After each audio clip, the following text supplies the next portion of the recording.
आप सभी लोगों का हमारे YouTube channel R and N classes पर स्वागत है। इस वीडियो में हम लोग RRB NTPC 2024 under graduate CEN number 6 2024 की बात करेंगे। इसमें कितने पोस्ट आए हैं, क्या क्वालिफिकेशन है, क्या मेडिकल स्टैंडर्ड है, कितने पोस्ट हैं, किस जोन में कितने पोस्ट हैं, कौन सा डॉक्यूमेंट चाहिए, एज क्राइटेरिया क्या है, सैलरी क्या है, सारी बातों को हम लोग चर्चा करेंगे। और ये एक निराशाजनक नोटिफिकेशन है। क्या है? निराशाजनक है। देखिए, लास्ट एनटीपीसी 2019 में आई हुई थी और अब आई है 2024 में। ये लगभग 5 वर्ष का समय हो गया है। 5 वर्ष का समय हो गया है, लेकिन वैकेंसी आई है कितनी? आप लोग अभी देखिएगा कितनी वैकेंसी आई है। क्या यह सरकार विद्यार्थियों के हित में कार्य कर रही है या विद्यार्थियों के साथ मजाक हो रहा है? क्योंकि 5 वर्ष में अगर हम लोग किस हिसाब से यह वैकेंसी विद्यार्थियों के पक्ष में है, विद्यार्थी दिन प्रतिदिन पढ़ाई छोड़ने को मजबूर हो रहे हैं।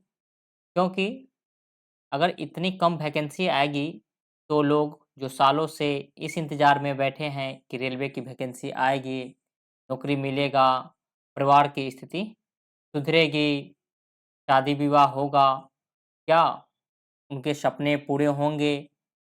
बहुत सपने संजोए रखते हैं विद्यार्थी, क्योंकि वो पढ़ाई इसलिए करते हैं कि वैकेंसी आएगी, नौकरी मिलेगी तो सारी चीज़ बदल जाएँगे। 1 साल, 2 साल, 3 साल, 4 साल मेहनत करते हैं, करते रहते हैं, लेकिन क्या इतनी वैकेंसी में क्या जेन्युइन कैंडिडेट को क्या नौकरी मिल पाएँगी? इसमें तो सारे जो क्रीम विद्यार्थी हैं, उन्हीं को नौकरी मिल पाएगी, क्योंकि वैकेंसी के नाम पर ये क्या है? कुछ ही नहीं है, बस एक क्या कह सकते हैं इसे, क्या नाम दें? कुछ कहा नहीं जा सकता है। चलिए देखते हैं इस वैकेंसी में क्या-क्या है। ये अंडर ग्रेजुएट मतलब 12th जो व्यक्ति पास कर चुके हैं, जिनका रिज़ल्ट आ चुका है, वे इसके लिए एलिजिबल है। चलिए बात करते हैं इसकी। पब्लिकेशन हो गया है आज 20/9/2024 को वेबसाइट पर आ चुके हैं। ओपनिंग ऑनलाइन डेट है ये 21/9/2024 से, क्लोजिंग है 20/10/2024 को, और फीस पेमेंट का 2 दिन एक्स्ट्रा टाइम मिलेंगे 21 और 22,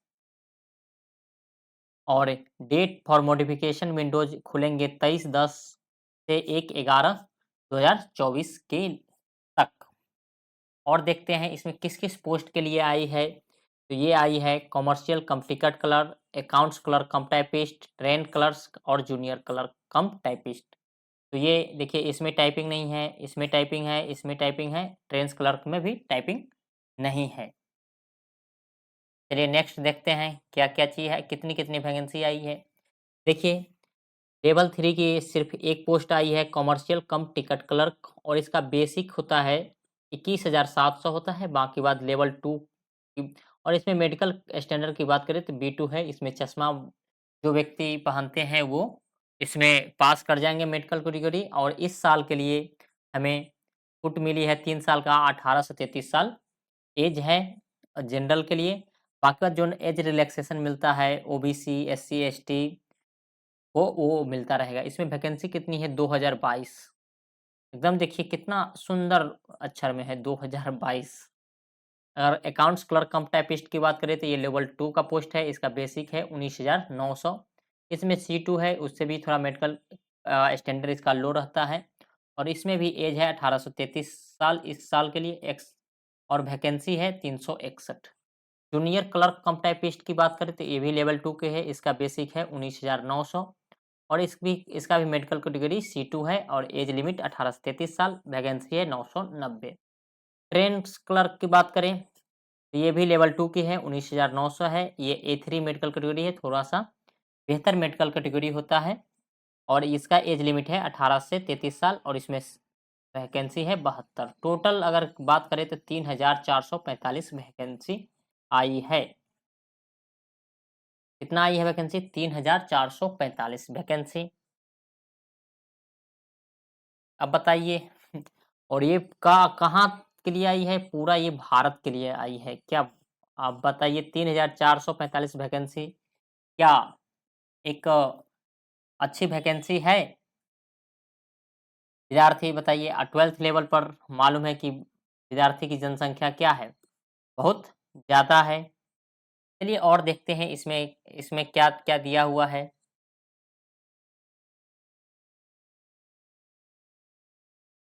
ये सब कुछ नहीं है, ये सब दिया हुआ है। ये देखिए कुछ इ इसमें क्या-क्या चीज़ होंगे वो दिया हुआ है। देखिए स्टेज ऑफ एग्ज़ाम कौन-कौन एग्ज़ाम होंगे, सीबीटी होगा, उसके बाद टाइपिंग स्किल टेस्ट होगा, अकाउंट्स क्लर्क कम टाइपिस्ट और जूनियर क्लर्क कम टाइपिस्ट के लिए, उसके बाद document verification, medical examination, commercial cum ticket clerk, student clerk there shall be 2 stage CBT followed by document verification and medical test. Call letters ये होगा candidate will have to download the city and information, call letter travel ये सब हो जाएगा। Short listing और CBT 2 के लिए कितना टाइम्स आ जाएगा? ये 15 टाइम्स आ जाएगा और टाइपिंग टेस्ट के लिए 8 गुना विद्यार्थी रहेंगे। नेगेटिव मार्किंग कितने रहेंगे? नेगेटिव मार्किंग 1/3 रहेंगे। चलिए नेक्स्ट ये देखते हैं और क्या देखते हैं? जनरल इंस्ट्रक्शन है, ये सब ये काम का चीज़ नहीं है।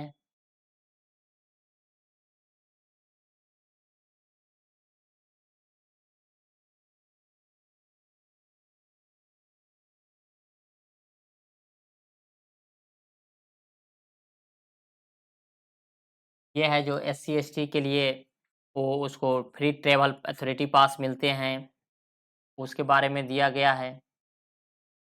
वैकेंसी है ये। मेडिकल कैटेगरी की बात करें, मेडिकल स्टैंडर्ड के लिए A3 होता है, डिस्टेंस विज़न विद और विदाउट ग्लास 6/9 होना चाहिए। B2 में है 6/9 और 6/12 विद और विदाउट ग्लास। C2 में होता है डिस्टेंस विज़न 6/12 नील और विदाउट ग्लासेज। तो ये सब हैं मेडिकल स्टैंडर्ड की है। और बात करें हम इसमें इंडिया का होना चाहिए, एज लिमिट ये है 18 से 33 साल। ओबीसी को कितना रिलैक्सेशन मिलता है? 3 साल, एससी एसटी को 5 साल, एक्स सर्विसमैन को 3 साल, ओबीसी वाला को 6 साल। एक्स सर्विसमैन में पीडब्ल्यूडी को कितना साल? अनरिजर्व्ड और ईडब्ल्यूएस का था 10 साल, ओबीसी वाला को 13 साल, एससी एसटी के 15 साल और सी और डी में है उसको अलग-अलग एज रिलैक्सेशन दिया गया है। देखिए फ़ी की बात करें तो फ़ी की बात है सब कैंडिडेट के लिए कितना है? ₹500 है और किस सब के लिए कम है? PWBD, female, transgender, ex serviceman candidate, SC, ST, minority इसके लिए कितना है? 250। देखिए ईबीसी कैंडिडेट अलग होता है जिसकी इनकम कितना हो? 50,000 से कम हो। कितना कम हो?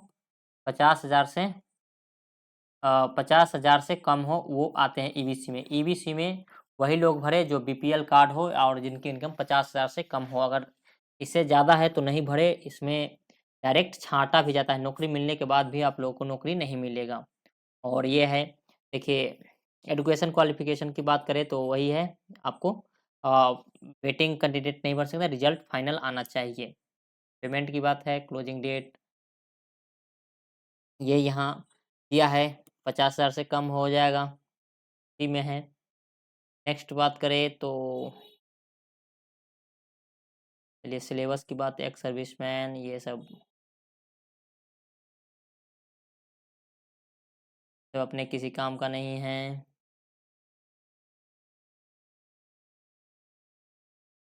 ये देखिए, ये क्या है?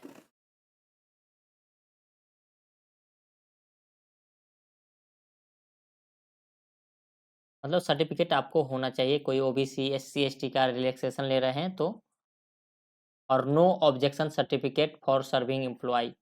अगर कोई सर्विंग है तो उसको नो सर्टिफ़िकेट होना चाहिए। Shortlisted candidate should produce NOC from employee during the document verification failing with their certificate cancelled हो जाएगा अगर आप नहीं कर पाएँ तो। इसमें एनओसी मतलब चाहिए ही चाहिए। अगर सिलेबस की बात करें सीबीटी 1 की, तो सीबीटी 1 में कितने 90 मिनट्स मिलेंगे।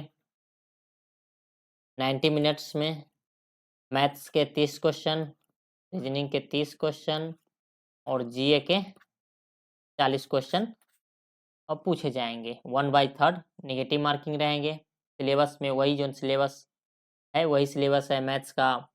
Number system, decimal, fraction, LCM, HCF, ratio, proportion, percentage, mensuration, time and work, time and distance, simple, compound interest, profit loss, elementary algebra, geometry, trigonometry, statistics ये है। और एनालॉजी, रीजनिंग की बात करें तो ये सब वही सिलेबस है। सेकेंड स्टेज में क्या हो जाएगा, 15 गुना आ जाएगा। इसमें क्वेश्चन का नंबर बढ़ जाता है, 90 मिनट्स तो रहेंगे। मैथ्स का 35 गो, रीजनिंग का 35 ठो और जनरल अवेयरनेस एवं का कितना हो जाएगा 50 ठो। ये ध्यान रखना है। 1/3 इसमें भी और रहेगा। सिलेबस सेम रहेंगे वही।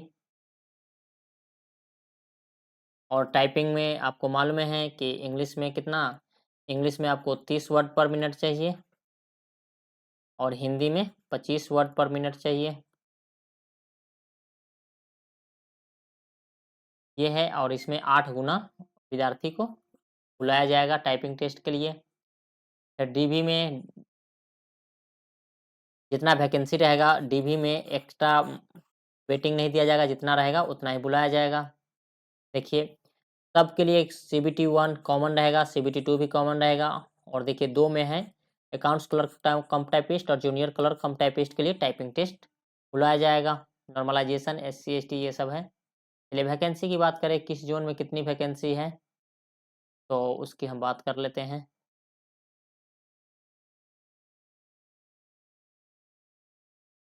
ये सब सर्टिफिकेट है, ये लोग आप लोग अभी अपने फॉर्मेट में बना लीजिए। जब ज्वाइनिंग होगी तो आपको इस फॉर्मेट में बनवाने पड़ेंगे।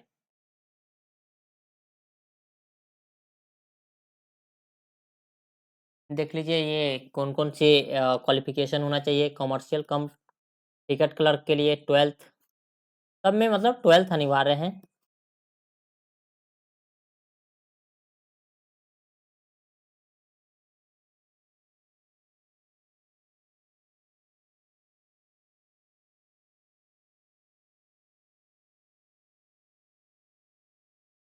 देखिए यही है कम से कम with not less than 50% marks in the aggregate. 50% is not to be insisted upon in the case of SC ST person में। पीडब्ल्यूडी के लिए नहीं है, मतलब और के लिए क्या होना चाहिए, ओबीसी, ओबीसी के लिए, जनरल के लिए कम से कम 50% मार्क होने ही चाहिए। ये हो गया, सब में है 50% का, अगर एससी एसटी के लिए नहीं है। चलिए अब हम बात करते हैं वैकेंसी की बात, तो देख लीजिए कितनी-कितनी वैकेंसी है आरआरबी अहमदाबाद के लिए। ये वैकेंसी है, कितना है देखिए, जनरल के 91 हैं। तो ये टोटल वैकेंसी 210 वैकेंसी है अहमदाबाद के लिए। टोटल वैकेंसी हम लोग अलग-अलग बात कर लेंगे। अगर टोटल की बात करें तो इसमें 71 वैकेंसी है। कहाँ, अजमेर के लिए। बेंगलुरु में 60 वैकेंसी। भोपाल में 58 वैकेंसी। भुवनेश्वर में 56 वैकेंसी। बिलासपुर में 152 वैकेंसी। चंडीगढ़ में 247 वैकेंसी। चेन्नई में 194 वैकेंसी। गोरखपुर में 120 वैकेंसी। गुवाहाटी में अच्छी खासी वैकेंसी है। कितनी वैकेंसी, 175 वैकेंसी है। जम्मू कश्मीर में भी अच्छी इस बार आई है, 147 वैकेंसी। कोलकाता में 452 वैकेंसी। देखिए इस बार कोलकाता हाई रेड जोन में रहेगा। Kolkata Kolkata Kolkata high red zone में आप मान लीजिए, ये रेड जोन में ही रहेगा। देखिएगा इस बार इतना इस जोन में फॉर्म पड़ेंगे, चाहे वो लेवल 5-6 की बात हो या लेवल 2-3 की बात हो। Malda total 12 seat. मुंबई 699, ये मुंबई भी अच्छी खासी सीट जाएगी, देख लीजिए। मुजफ्फरपुर 68 सीट, जनरल में 26 सीट और ओबीसी में 17 सीट। पटना की बात करें तो सबसे ज़्यादा है पटना, देख लीजिए कितना है, 16 सीट। लगता है पटना में तो वैकेंसी की कोई आवश्यकता ही नहीं है, ये लोग लेना ही नहीं चाहिए। प्रयागराज की बात करें तो ये है 389 सीट। ये अच्छी खासी सीट है, देखिए कॉमर्शियल कम टिकट कलर का है 225, अच्छा सीट है। और एससी का है 45, एसटी का है 26 और ओबीसी का है 22। देखिए ओबीसी पर तो मेहरबान है सरकार। रांची की बात करें तो 76 seat, Secunderabad 89 seat, Siliguri 42 seat, Thiruvananthapuram में कितने सीट है, 142 सीट और टोटल सीट हो जाएगा, ये हो जाएगा 3445 सीट इधर हो गया। तो ये है समरी है, देख लीजिए 2-4 ज़ोन में है वैकेंसी, बाकी बाद में तो कुछ है नहीं। ये इम्पोर्टेंट थे। चलिए तो इस वीडियो में इतना ही रखते हैं। बाकी बात अगर हर चीज़ का हम अलग-अलग क्वालिफ़िकेशन का, सैलरी का, मेडिकल क्वालिफ़िकेशन का, सर्टिफ़िकेट कैसे बनाएँ, सिलेबस उसका हम अलग से वीडियो लेकर आएँगे। धन्यवाद।